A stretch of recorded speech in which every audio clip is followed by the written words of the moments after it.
नमस्कार, मैं अरविंद कुमार। आप देख रहे हैं गौरव लाइव न्यूज।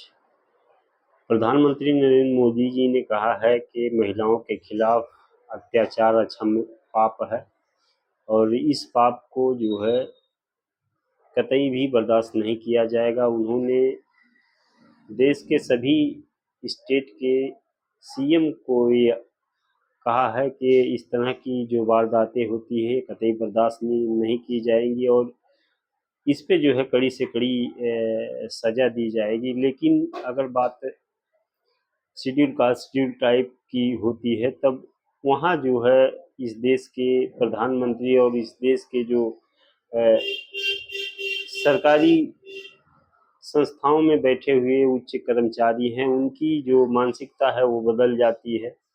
कई कई दिनों तक जो पीड़ित वर्ग के लोग होते हैं उनको उनका एफआईआर तक नहीं लिखा जाता है। उनको न्याय के नाम पर जो है उन्हीं का शोषण किया जाता है। तो इस देश में आप समझ सकते हैं कि किस तरह से जो न्याय व्यवस्था है, जो शासन व्यवस्था है इस देश के शेड्यूल कास्ट शेड्यूल ट्राइब के साथ किस तरह न्याय करती है।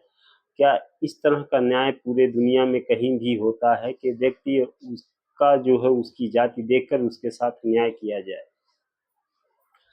हाथरस का कांड देख लीजिए, अभी हाल ही में जो बिहार में कांड हुआ उसका देख लीजिए और तमाम लाखों जो है ऐसे कांड पड़े भरे पड़े हुए हैं जिस पर जो है समय के अनुसार तत्काल सुनवाई नहीं होती है। सुनवाई होती है, एफआईआर लिखा जाता है तो तथ्यों को तोड़ मरोड़ कर जो है वो जो शासक वर्ग के कर्मचारी होते हैं वो लिखते हैं और अंततः जो है जो पीड़ित वर्ग होता है वो हार मान के सुलह समझौता करने पर मजबूर होता है।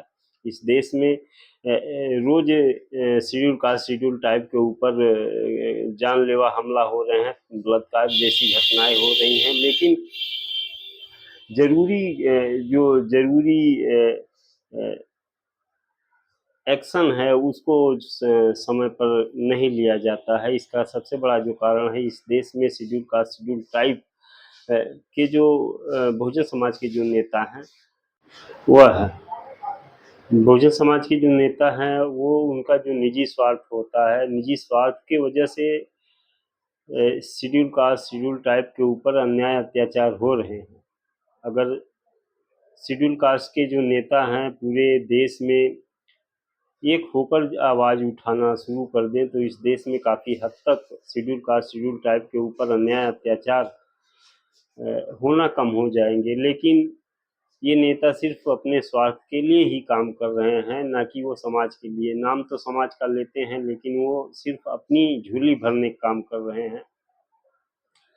तमाम ऐसी घटनाओं में देखा गया है कि जो पीड़ित वर्ग है उनको समय से न्याय नहीं मिल पाता है। कई लोगों के ऊपर दबाव बनाकर जो है सुलह समझौता तक की नौबत आती है और मजबूरी में जो शेड्यूल कास्ट के लोग हैं, शेड्यूल ट्राइब के लोग हैं, जो बहुजन समाज के लोग हैं, वो मजबूरी में उनको जो है सुलह समझौता करना पड़ता है। उनको तमाम जान से मारने की धमकी दी जाती है और तमाम प्रकार से उनको प्रताड़ित किया जाता है। इस देश में सबसे ज़्यादा जो संख्या है वो 85% मूल निवासी बहुजन समाज की है। लेकिन उसके बाद भी 85% मूल निवासी बहुजन समाज को के ऊपर अन्याय अत्याचार दिन प्रतिदिन बढ़ रहे हैं। इस समय उत्तर प्रदेश में जिस तरह से शेड्यूल कास्ट के ऊपर अन्याय अत्याचार बढ़ रहे हैं उससे आने वाले समय में एक भयावह स्थिति पैदा हो सकती है क्योंकि वर्तमान में जिस तरह से शेड्यूल कास्ट के ऊपर उत्तर प्रदेश और देश भर में लगातार जो घटनाएं हो रही हैं इससे बहुजन समाज में जो है काफ़ी निराशा है, काफ़ी आक्रोश है।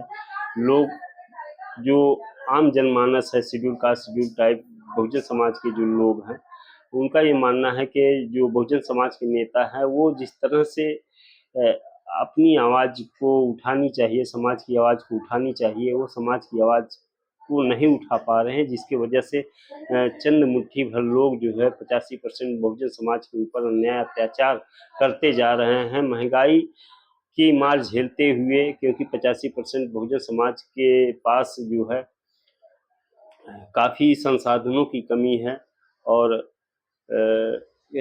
सारी चीज़ों में जो है वो सवर्ण कैटेगरी की बराबरी नहीं कर सकते, क्योंकि इस देश में जो बहुजन समाज के लोग हैं वो भूमिहीन लोग हैं, उनके पास पर्याप्त साधन संसाधन नहीं है, जिसकी वजह से तमाम उनके ऊपर अन्याय अत्याचार हो रहे हैं और अन्याय अत्याचार ये लगातार बढ़ते हुए जा रहे हैं।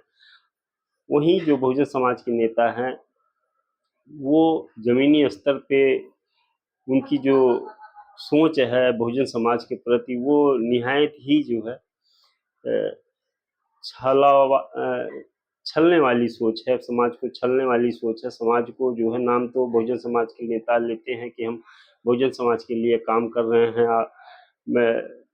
लेकिन जो है वास्तव में अगर देखा जाए तो वो सिर्फ अपना जेब भरने का काम करते हैं। जिस तरह से बहुजन समाज के लिए आवाज़ उठानी चाहिए, उस तरह से ये नेता बहुजन समाज के लिए आवाज़ नहीं उठाते हैं और लगातार 85% बहुजन समाज के ऊपर अन्याय अत्याचार हो रहा है, चाहे वो किसी भी क्षेत्र में हो।